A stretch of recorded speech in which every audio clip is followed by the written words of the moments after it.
Hello and welcome to another episode of Laptop Retrospective, and today we're going to answer a question that has probably been on everyone's mind at some point. What would have happened if we took a Surface Book 2 and we took a ThinkPad and they had a relationship that I can't show on YouTube for a variety of different reasons? In fact, I should probably censor this right now, so there we go. So yeah, let's say that, these two machines have a relationship and they love each other very much. What would they produce? Well, I think what they would actually produce is one of these. So ladies and gentlemen, what we have here is called the ThinkPad Helix. And it is a very interesting piece of kit for a variety of different reasons. And the first thing I want to do is actually start with a little bit of history on this.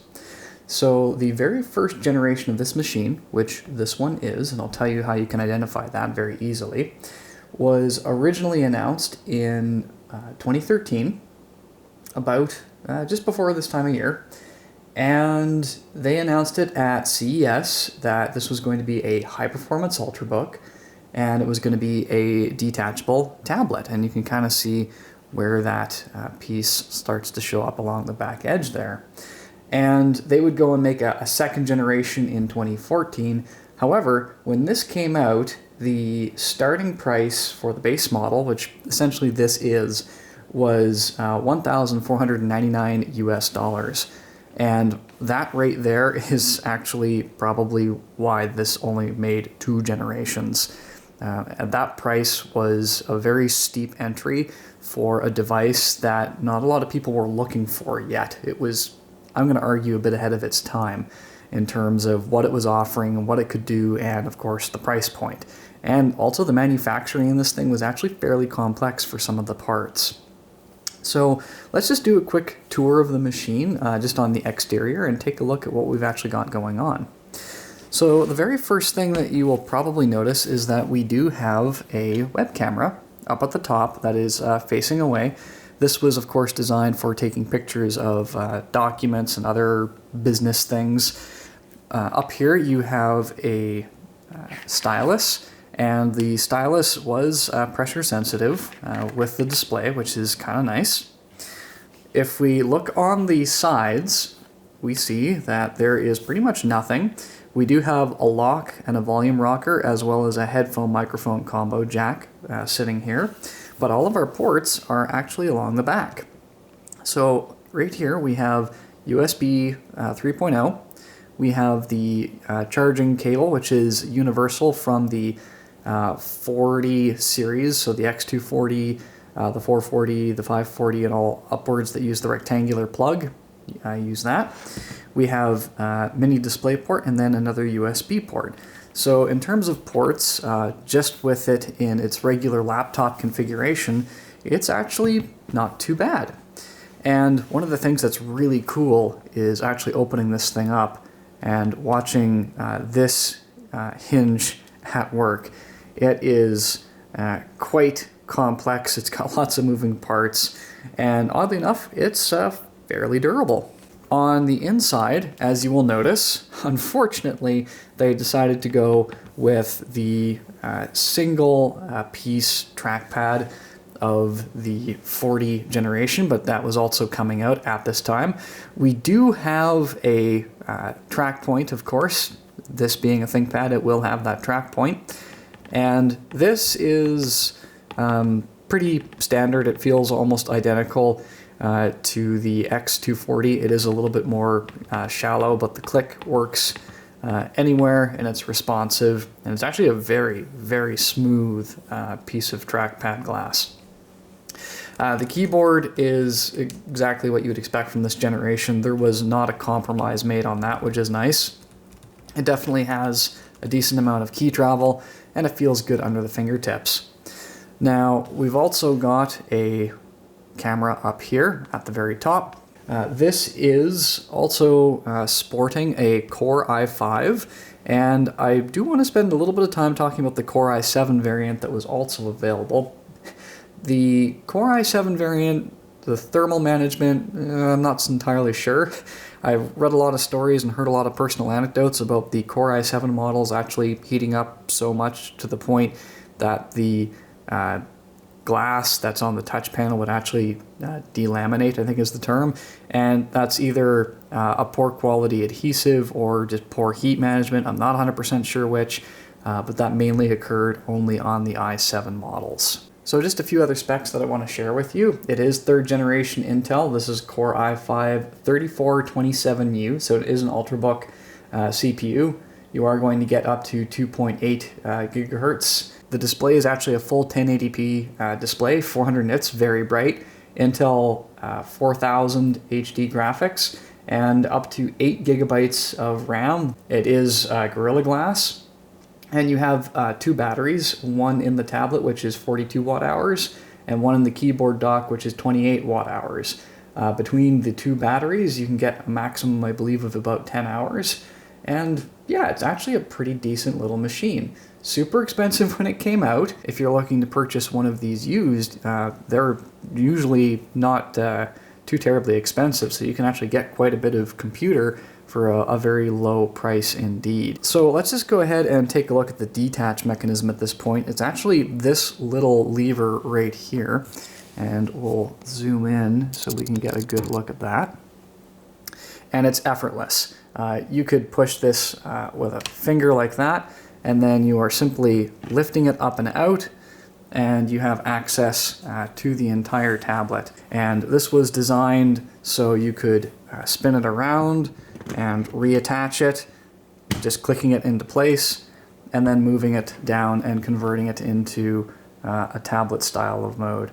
And again, very, very effortless to do so. While we have the tablet off, let's actually take a minute to appreciate what exactly is going on back here before we look at the tablet itself. The hinge is a really, really cool piece of engineering. You've got a lot of things going on here. You have 2 connectors that are for sending all of the information from the actual keyboard dock. Depending on its orientation, one of these is used at a time, but never both. And on the back, we can actually flip down this cover. It's magnetic, and get a really good look at what's going on inside here. So if we go ahead and flip this piece of plastic down, we can see several pieces of the hinge actually at work. But more interestingly, we have these 2 fans, and this entire piece, from what I can tell and how it's stamped, was actually made by Mitsubishi. Now these 2 fans mate up with a slot in the bottom of the tablet that allows for additional airflow to cool the entire components. There is fan exhaust going out the top of the tablet as well. However, under significant loads, this was mostly designed for the i7, but for the i5, even still, this allows a significant amount of cooling to be applied while this is in a docked mode. And I just think that this is really a unique way to solve this kind of a complex problem. The hinge has a lot of moving parts. However, it does look like it's very well built. This is not a brand new unit, and just how well it's been maintained and how well it continues to function is pretty neat. And you know, there wasn't a lot of people making detachables, and the ones that were doing it were like, oh well, we'll just do it like this. I don't really feel that as many companies were spending the time thinking this through like Lenovo and the ThinkPad division was on how this was going to work and how it was going to look and how well it would actually do its job. And I think that that's a really, really neat little piece there for sure. So without further ado, ladies and gentlemen, let's go ahead and do a quick disassembly to see what is inside this machine and how it works and how it was put together, and probably come to terms with the very low upgradability of such a device. However, it's still, I think, really, really cool. So we'll go ahead and start with the bottom case, the keyboard there, and then we'll go ahead and tackle the tablet. So the first thing we're going to have to do, of course, is to detach the tablet. So once that's removed, we can then flip this component over, and we have a series of screws that will need to be dealt with. So we will grab our favorite little green screwdriver here. So what we've gone and done is remove all of the screws from the base, which is the first step. So I've seen this before on a handful of laptops where for aesthetic reasons they'll do that. Pop that up, and lo and behold, yep, there's two screws side by side underneath. So it turns out after the removal of the screws, you actually need to go around the edge of the case. Looking at the back, it makes you believe that this is the panel that's going to lift away, but that's actually not apparently the case. All right, we got that to come off finally. So it's nice to see that it's reinforced in the bottom. It looks like plastic rivets along the side, but at least the chassis has been reinforced with the magnesium alloy that you normally see in a ThinkPad, which is, again, quite the relief. Once we're on the inside, we can see a very thin, which I believe is the battery, hanging out right here by the looks of it. You've got a power connector here, and if you were to remove these screws and these screws, that would remove the battery and probably allow you to gain access to the keyboard. And you can see the keyboard membrane is this silver piece back there. We do have a series of chips hanging out on this board. We can see things for like the trackpad, the keyboard, cables, and all that good stuff is hanging out there, and a few other controllers. But other than that, it's pretty Spartan in here. But then again, what would you really expect? So that was a fairly painless process to get into, but we're not going to see anything really to upgrade here. If you had to swap out the keyboard or replace it, it's not the end of the world. Removal of the battery, and by the looks of it, removal of this main board. You can pull it out the back and remove these screws here, maybe another.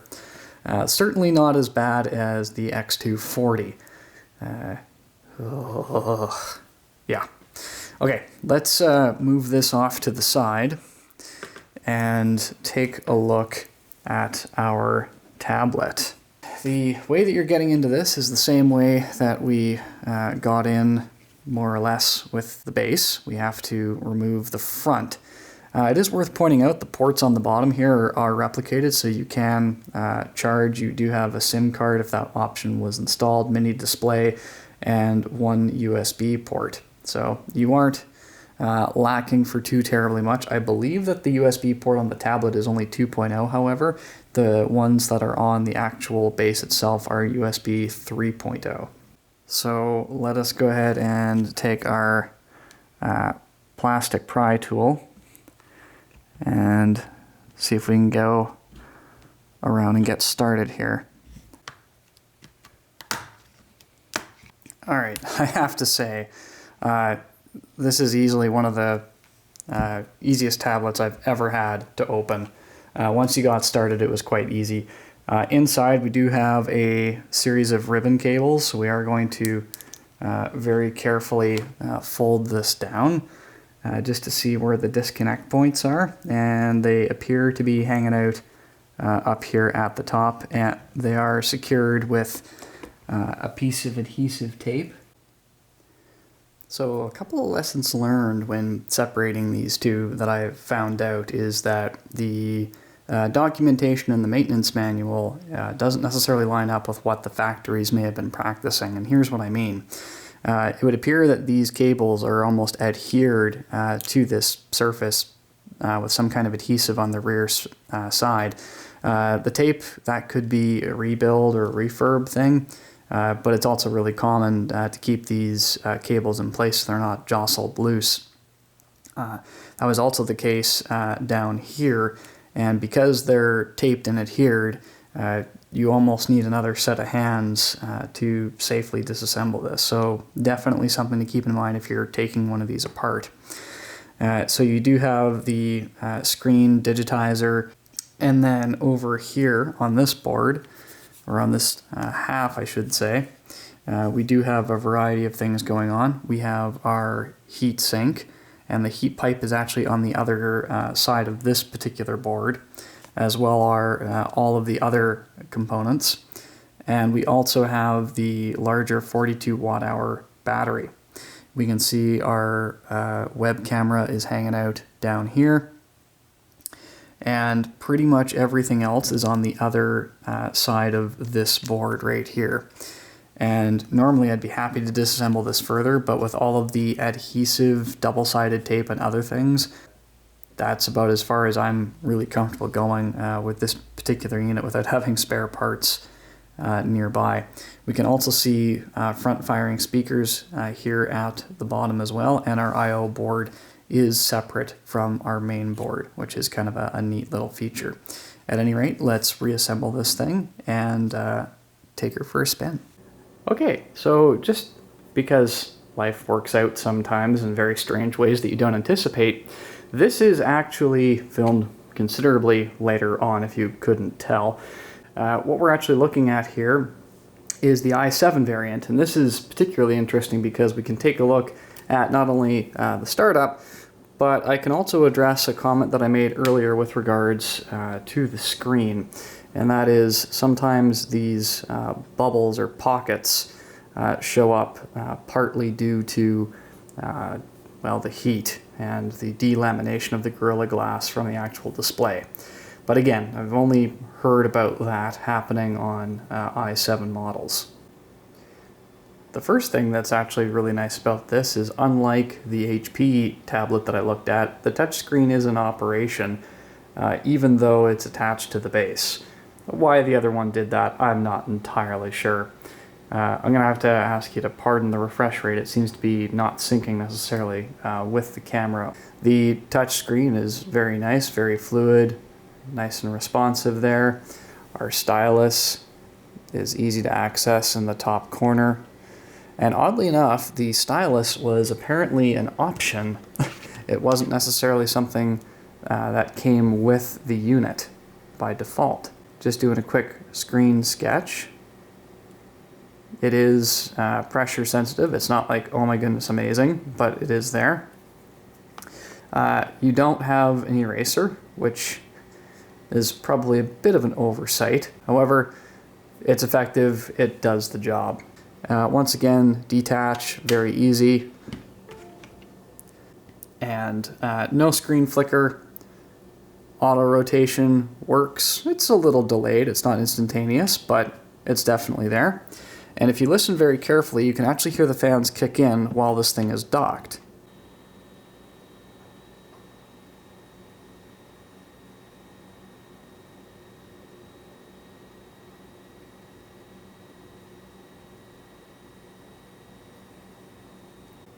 Honestly, I actually really like this.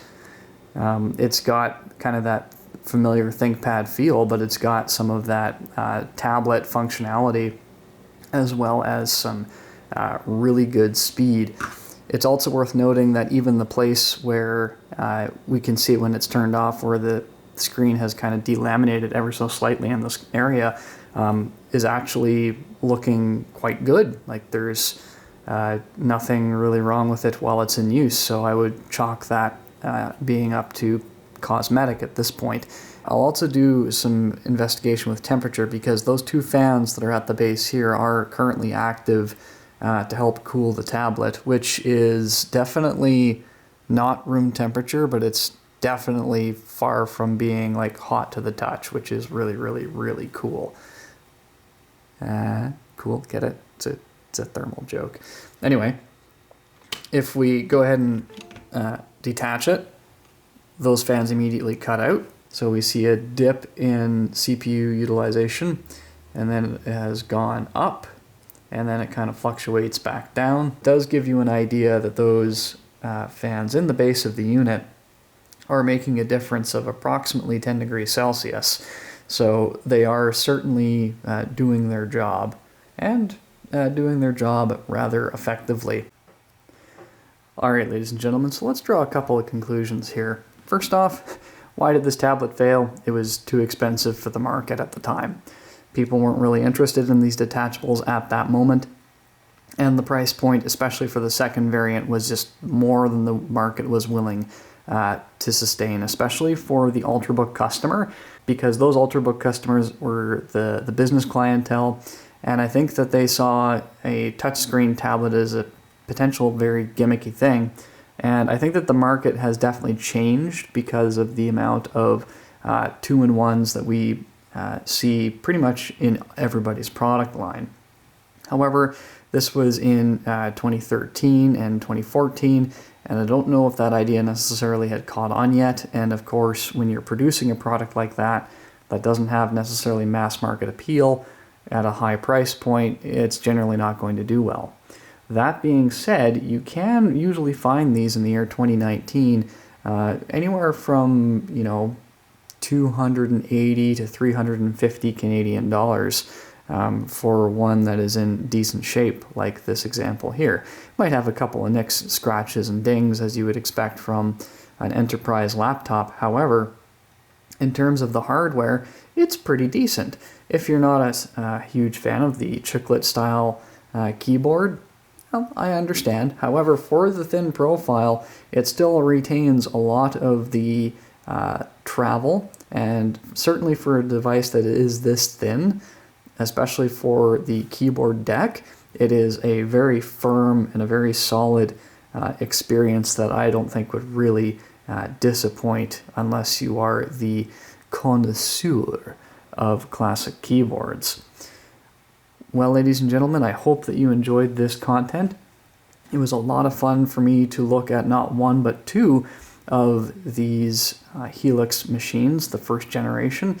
If this is the sort of content that you'd like to continue to see, please consider supporting the channel by maybe hitting the like button down there. It kind of looks like this. And also the subscribe button, which is normally this little red thing there. And if you really want to keep up to date, there's a notification bell right next to it. So I would encourage that you would take those steps if you would like to see more content like this. And thank you very much for watching, and I'll see you next time.